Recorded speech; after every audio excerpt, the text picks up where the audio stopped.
Jadi ikan koi itu kalau berpuasa lama itu tetap aman, kalau kurus mah iya, cuman tidak ada ceritanya ikan koi itu mati karena berpuasa. Kalau kurus itu pasti. Jadi ikan koi itu lebih kuat berpuasanya dari manusia karena dia mengambil nutrisi dari tubuhnya. Assalamualaikum warahmatullahi wabarakatuh. Bertemu lagi di channel kami, channel tentang ikan koi. Channel yang akan banyak membahas tips dan trik seputar ikan koi. Nah, selamat siang teman-teman. Semoga teman-teman di rumah sehat selalu, diberikan banyak rezeki, dan tentunya koinya di rumahnya juga sehat selalu. Pada video kali ini saya akan memberikan penjelasan tentang manfaat puasa pada ikan koi atau kapan saja waktu yang tepat untuk ikan koi kita berpuasa. Sebelumnya banyak koi-koi penghobi pemula itu yang belum paham ikan koinya itu sebenarnya harus berpuasa, dan banyak yang belum tahu manfaat puasa pada ikan koi.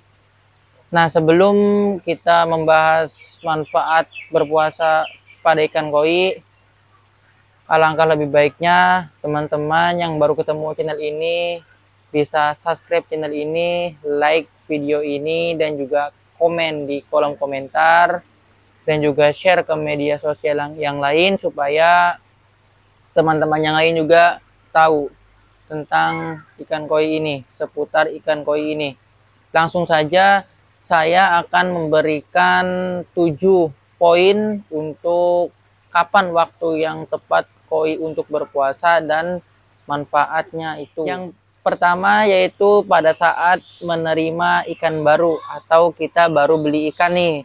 Nah, pada saat beli ikan itu, karena di tempat orang lain atau di tempat penjual itu airnya berbeda, terus suhunya berbeda, dan juga airnya tuh berbeda. Jadi pada saat ikan datang itu wajib berpuasa supaya beradaptasi. Jadi beli ikan jangan langsung ditaruh di kolam. Kebanyakan penghobi pemula itu cepat-cepat beli ikan, setelah itu tidak tahu treatmentnya langsung taruh di kolam, dan selang berapa hari itu meninggal atau mati. Nah, yang perlu digarisbawahi adalah pada saat kita membeli ikan kita wajib berpuasa. Nah, kapan atau berapa hari berpuasanya itu?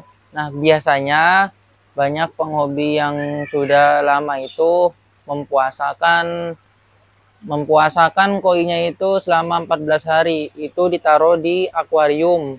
Di akuarium kita isi air dan juga aerator. Kita stop pakan dulu. Nah, itu yang pertama pada saat menerima ikan. Nah, ini contoh saya membeli ikan cagoy dari Husnul Koi Farm size 50 up. Saya terima dari Blitar, dikirim ke Indramayu. Setelah itu kita karantina dulu selama 14 hari, lalu kita lihat perkembangannya. Apabila sehat ikannya, setelah melewati masa karantina 14 hari baru kita taruh di kolam. Poin yang kedua yaitu pada saat mengirimkan ikan, cepat atau lambat para penghobi di rumah pasti akan mengirimkan ikannya, entah itu dijual atau pindah kolam atau diberikan kepada teman. Itu cepat atau lambat pasti akan mengirimkan ikan koinya. Jadi pada saat kita ingin mengirimkan ikan itu, kita harus puasakan dulu. Dan pada saat pengiriman kan itu taruhnya di kantong plastik. Nah, kalau kita tidak puasakan ikannya, nanti ikannya itu akan mengeluarkan amoniak pada saat pengiriman di dalam plastik. Nanti akan menjadi racun untuk dirinya, dan trouble nanti di plastiknya itu, di ikan di dalam plastiknya itu pada saat pengiriman. Jadi alangkah lebih baiknya itu dipuasakan dulu. Selama 3 hari sudah aman, 4 hari lebih baik, 5 hari sampai 7 hari juga itu lebih baik sekali. Jadi semakin lama semakin baik. Jadi ikan koi itu kalau berpuasa lama itu tetap aman, kalau kurus mah iya, cuman tidak ada ceritanya ikan koi itu mati karena berpuasa. Kalau kurus itu pasti. Jadi ikan koi itu lebih kuat berpuasanya dari manusia karena dia mengambil nutrisi dari tubuhnya sendiri. Gitu teman-teman. Poin ketiga yaitu ketika ikan koi kita sakit.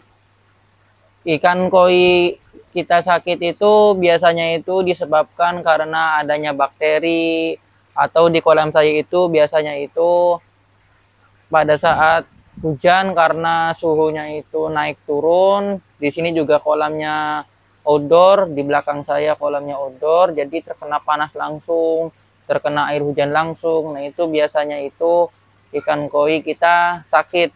Nah, pada saat ikan koi kita sakit atau flashing berjamaah, terus ikan diam di sudut, nah itu kita langsung stop makan, kita puasakan. Nah, sampai kapan puasanya itu?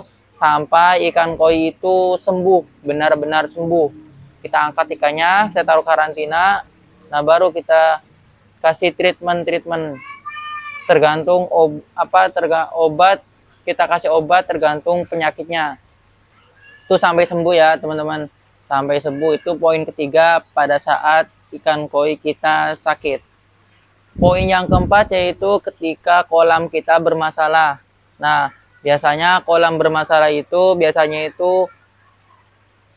kolam itu banyak alganya, terus kolam koi kita itu berbusa, itu sangat mempengaruhi ikan kita apabila kita tetap push pakan. Jadi jalan satu-satunya yaitu kita stop pakan dulu, kita bereskan dulu apa yang terjadi pada kolam kita. Setelah kita beres, kita lihat perkembangannya selama 2-3 hari. Kalau sudah aman, barulah kita pelan-pelan kasih pakan lagi. Jadi sangat berbahaya apabila kolam kita sedang bermasalah, kita tetap push pakan. Jadi kita harus sering-sering lihat kondisi kolam kita. Poin yang kelima yaitu pengobatan ikan di dalam kolam. Jadi pada saat ikan koi kita sedang menjalani pengobatan di dalam kolam, kita harus stop pakan. Contohnya itu contohnya banyak penghobi yang di dalam kolam itu dikasih pengobatan itu BOM-PK. Nah, itu kan warnanya ungu semua.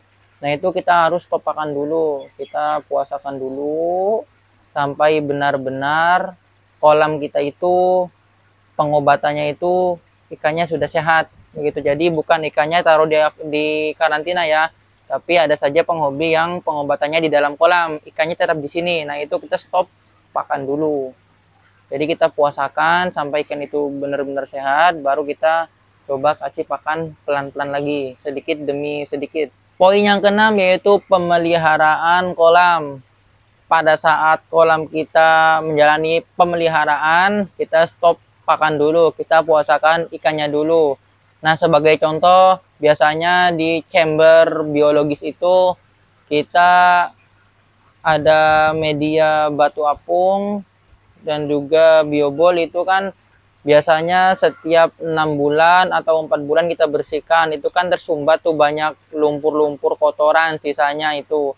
Nah, pada saat kita bersihkan itu kan setidaknya itu terkuras atau hilangnya bakteri baik.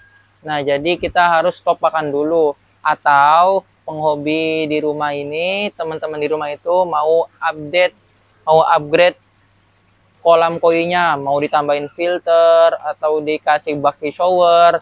Nah, itu kan namanya upgrade kolam ya. Nah, itu harus di stop pakan dulu. Biarkan koinya berpuasa dulu. Jadi jangan buru-buru di-push. Karena itu sangat mempengaruhi bagi kesehatan ikan koi kita. Poin ketujuh yaitu pada saat mati listrik. Pada saat mati listrik ini kita harus benar-benar stop pakan. Tidak boleh kasih makan. Jadi pompa kita mati, aerator kita mati, kita harus stop pakan dulu. Sampai listrik kita hidup lagi. Jadi antisipasinya itu kita stop pakan pada saat mati listrik, karena ini kejadian yang tidak bisa diduga ya kalau mati listrik itu. Biasanya kan dari PLN-nya begitu. Nah, itu teman-teman 7 poin. Nah, saya sudah berikan jawabannya kapan ikan koi kita berpuasa dan manfaatnya pada ikan koi itu. Yang saya rasakan itu, kolam saya itu ikan koi saya berpuasa itu Senin saja, seminggu itu Senin, kadang Senin sama Kamis.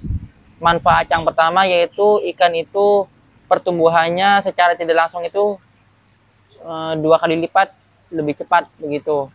Yang kedua, kita hemat pakan juga berpuasa. Terus yang ketiga, kita lihat airnya itu jadi tidak terlalu kuning. Itu manfaatnya banyak sekali ya. Terus ikan tidak mudah sakit. Sebelumnya saya juga pelihara koi itu jarang puasa ikan koinya dan sering terkena sakit. Saya coba treatment 1 minggu sekali. Itu kita puasakan koinya, ternyata imun ikan itu meningkat dan aman-aman saja. Video saya pada saat saya masih belajar ikan koi, pada saat kolam saya sedang mengalami pemeliharaan kolam, saya tetap puspakan. Jadi ikannya itu sakit di kolam. Setelah itu saya belum paham, jadi ikan koinya itu meninggal. Itu buat pelajaran buat saya ke depannya dan juga penghobi lain di rumah. Jadi begitu saja teman-teman. Terima kasih yang sudah simak video ini sampai selesai. Semoga bermanfaat. Terima kasih. Wassalamualaikum warahmatullahi wabarakatuh.